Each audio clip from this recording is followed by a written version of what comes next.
tous, je suis très heureuse de vous retrouver sur WEO aujourd'hui. Alors nous allons parler LPA-NF, Ligue protectrice des animaux du nord de la France. Et c'est Manon et Yannick qui m'attendent pour parler de la campagne de stérilisation. Vous venez? Allez, c'est parti!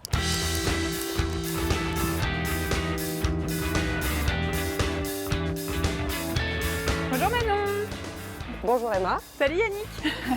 Alors, on parle campagne stérilisation ici. C'est ça. Bon, comment ça se passe? Je vois déjà ça, c'est le matos du coup que vous utilisez à chaque fois. Tout à fait. Alors donc dans un premier temps, on a la cage de capture, Ok. donc qui va servir, en fait on va mettre de la nourriture au fond de la cage. D'accord. Il y a un plancher, donc on lève la porte, on met le plancher en équilibre. Alors c'est ça le petit plancher là? C'est ça.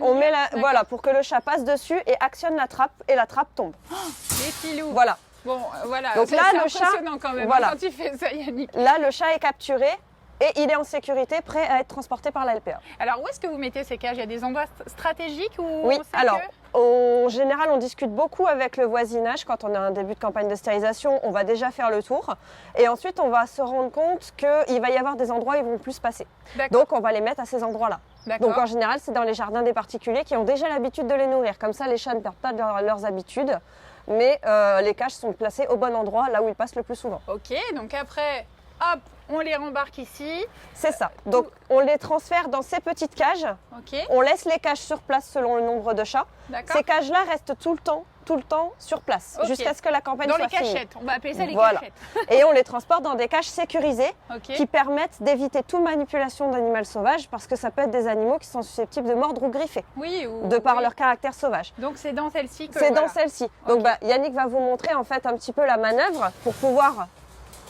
transférer le chat en toute sécurité de trappe à trappe. Ok, Voilà. d'accord, ok. Et donc le chat est pris en charge en toute sécurité, sans manipulation par le salarié et sans stress, Oui, avec le moins de stress possible.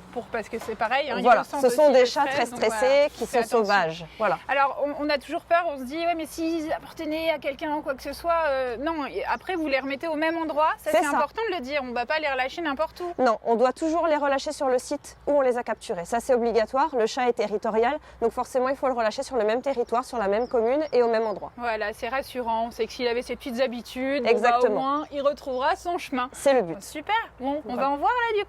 Oui, on va aller voir les petits chatons. Mon Dieu, mon Dieu. Allons voir les chatons. Allez, go. Merci Yannick.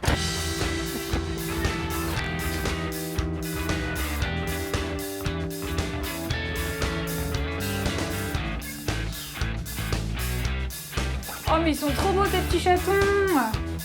Oh là là là là. Mais dis donc, on dirait un petit chaton de pub là. Ah oui. Bon, alors il faut que tu me racontes comment ça se passe du coup, parce que vous prévenez les habitants, comment on met en route une campagne finalement. Alors, donc la première chose, c'est de recevoir déjà la demande de la commune. D'accord. Donc la commune va enquêter auprès de ses habitants pour savoir à peu près combien d'animaux il y a à piéger. Ok. Nous en informe pour qu'on puisse faire le bon devis. En fait, on a une grille tarifaire Ouais. qui est dégressive selon le nombre de chats à prendre pour que la campagne de stérilisation soit attractive au niveau tarif. D'accord. Parce que le but, c'est en fait vraiment de faire comprendre aux gens que la campagne de stérilisation, c'est ce qu'il y a de plus important. C'est le plus grand acte de protection animale qui soit. On empêche les accidents, on empêche la reproduction, on empêche le taux de mortalité. Il y a vraiment beaucoup d'avantages à la campagne de stérilisation. C'est vraiment l'acte de protection animale le plus important. Parce que là, on voit le petit chaton, effectivement, ça donne envie, etc. C'est parce qu'il est en pleine santé. Mais malheureusement, c'est pas le cas. Quand on se doute bien que quand ils sont comme ça, en pleine nature, livrés à eux-mêmes, ils sont pas en si bonne santé que ça quand on les retrouve, quoi. Malheureusement, Non, c'est voilà. ça. On a Donc- beaucoup de chatons qui se retrouvent donc très malades et qui sont pas forcément sauvables parce que la maman les abandonne. Ce sont aussi des gens qui se retrouvent complètement noyés d'animaux et on se retrouve avec des populations où il y a 30, 40, 50 chats et les Bien habitants ne savent plus quoi faire parce qu'il y a des nuisances sonores, il y a des nuisances olfactives.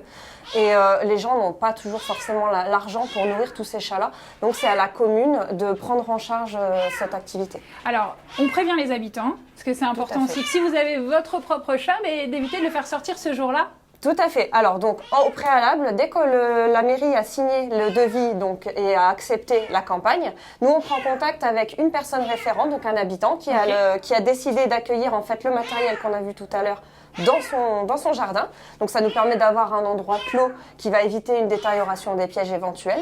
Et une semaine avant de commencer cette campagne, on met des courriers dans toutes les boîtes aux lettres aux alentours pour que les propriétaires de chats sachent qu'il ne faut pas faire sortir son animal pendant la campagne. Bon, vous inquiétez pas, hein, si jamais il arrive, vous vérifiez s'il y a une petite puce et puis vous le ramenez aussitôt à la maison. C'est ça, tout à fait.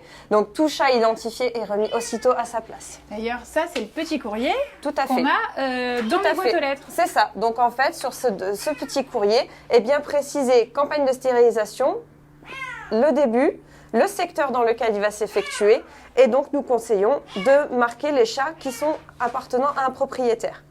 Et on a aussi le petit rappel qui doit être identifié automatiquement depuis 2012. Donc là, on appelle aux mairies, voilà, il faut contacter la LPA pour pouvoir faire toutes ces campagnes. C'est hyper important et ça, c'est à vous de le faire. C'est ça? Tout à fait. Merci beaucoup, Manon.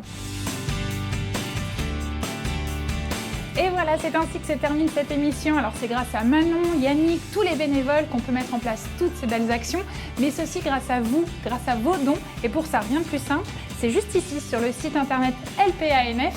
Je compte sur vous. À très bientôt sur WEO.